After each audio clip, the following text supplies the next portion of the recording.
Saya lupa bilang, mau mengucap, walau terlambat nggak apa-apa, mengucapkan terima kasih kepada Pak Prabowo yang pernah menggadaikan tanahnya untuk mengusung dan membantu Pak Anies jadi gubernur.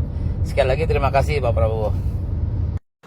Wan abut, urusan no etikamu, rasa ngurus etikaku, yen dasare asu. Segalak-galaknya anjing, kalau kita bayin bisa jadi baik. Sebaik-baiknya temen, kalau kita bayin kadang bisa jadi anjing. Kukuk, hai.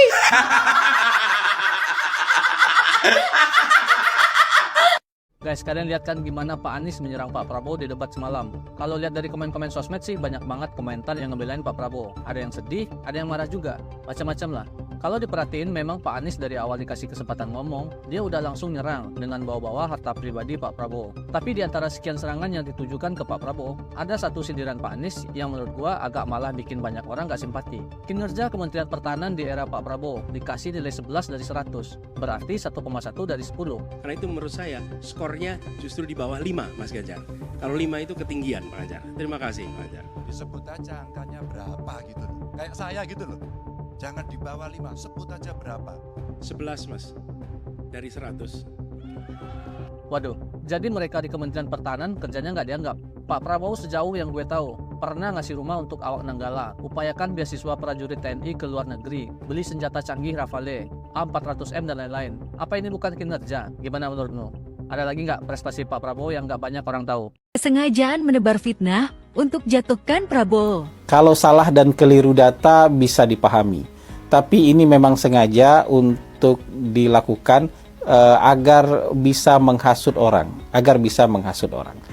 Ya, jadi hoax dan fitnah pertama yang disampaikan itu adalah soal kepemilikan lahan Pak Prabowo 340 hektar katanya, yang kemudian dikoreksi pada sesi kedua menjadi 340.000 hektar.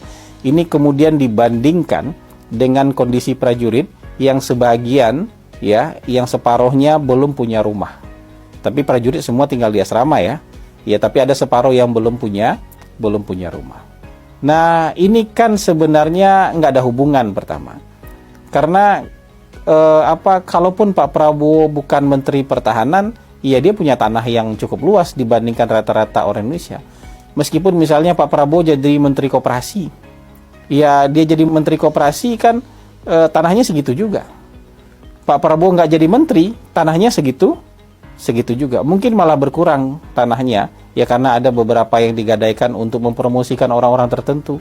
Ada yang dijual untuk mempromosikan orang-orang tertentu pada masa lalu. Mungkin berkurang tanahnya, tanah yang milik dia pribadi. Jadi sebenarnya nggak ada urusannya dengan jabatan Pak Prabowo sebagai Menteri Pertahanan, jumlah tanah yang dimiliki oleh Pak Prabowo.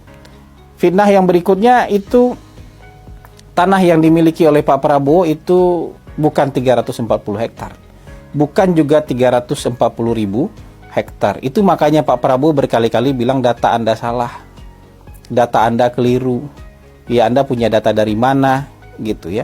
Terus tiba-tiba, ya kalau gitu buka dong datanya di sini. Ngapain juga Pak Prabowo disuruh membuka data pribadinya dia? Ya, di depan umum. Ada LHKPN, ya. LHKPN Pak Prabowo yang hari ini bisa diperiksa. Itu kalau dijumlah-jumlah, ya, total kepemilikan tanahnya Pak Prabowo dalam LHKPN Pak Prabowo itu nggak nyampe 100 hektar.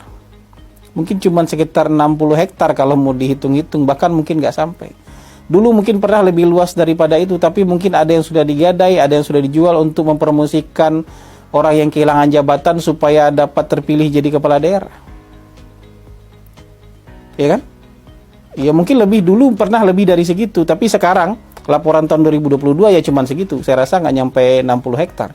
Anda jumlahkan aja sendiri nanti. Kemarin saya dapat penilaian dari seorang, ya kalian tahulah siapa yang memberi penilaian kepada saya kan. Saya dikasih penilaian berapa itu? 5 sama 11. 11 dari 100.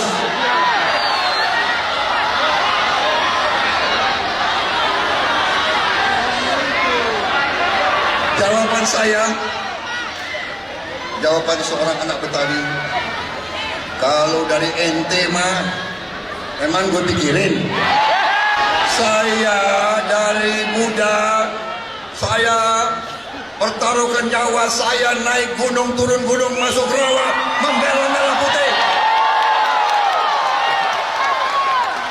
Ya, dikasih nilai sekian, memang gue pikirin. Aku begini, aku ngomong dari hati aku.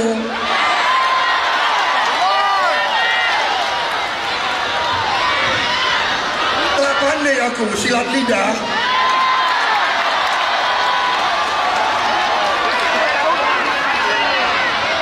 Tak pandai aku bohong-bohongan. Tak pandai aku omon-omon kosong. Disebut aja angkanya berapa gitu loh. Kayak saya gitu loh. Jangan di bawah 5, sebut aja berapa. 11 mas, dari 100. Ya ampun, Jeng Anis, Jeng Ganjar, astaga. Lu kemana aja? Astaga, gue tungguin lu di rumah, lu masih ngegibah di sono. Hah? BTW, mana wig lu? Wig lu berdua mana? Biasanya lu pakai wig sama gue barengan. Belinya barengan di Tanah Abang. Hah? Terus juga ya, di sini tuh banyak gibahan, Di sono tuh bukan ranah lu balik sini. Lu di sono tuh jatuhnya jadi kayak SDM rendah. Lu kagak malu emang, Di sono tuh bapak-bapak semua, orang-orang pada pinter. Lu kan berdua sama gue kan pinter ngomong doang. Mending kita ngegibah. Emang tugas kita tuh cuma ngegibah di sini. Lu tahu nggak? Di sini tuh ada laki orang udah ngambilin anak orang lagi. Buru balik, Lu kagak tahu tempat sih lu ya. Itu tuh tempat buat debat capres, bukan debat gibah. Lu kok ngebully sih di situ? Ingat ya, walaupun kita ratu gibah, ingat gue pernah ngajarin lu apa berdua. Gak boleh ngebully orang. Kita ngomonginnya di belakang aja, gak usah di depan. Udah mending lu berdua balik sini, kita ngegibah suami tetangga, laki tetangga kita itu kerjaannya ngambilin anak orang mulu. Udahlah, masalah itu udah kasih ke Pak Prabowo aja ya. Itu mereka emang dia lebih cocok ya, lebih cocok. Lu berdua mulutnya pada lemes soalnya, Oh ya BTW, kita nih walaupun satu tongkrongan, kita nggak milih lu berdua, Soalnya nggak cocok. Soalnya apa? Kalau misalkan lu kepilih berdua dari salah satu dari kalian, anggota kita berkurang dong satu. Udah mending lu balik aja sini, kita nongkrong di sini berdua sambil mitesin kutu anak. Anak-anakku sayang dan semua perempuan Indonesia, siapa yang semalam nonton debat? Siapa yang seperti saya mewek dan kepingin memeluk Pak Prabowo di tengah debat? Benar sekali bahwa perdebatan semalam itu Pak Prabowo bicara tentang negara Indonesia dan dua paslon lainnya bicara bagaimana mereka bisa menjelekkan dan menjatuhkan Pak Prabowo. Ada banyak alasan yang mengatakan.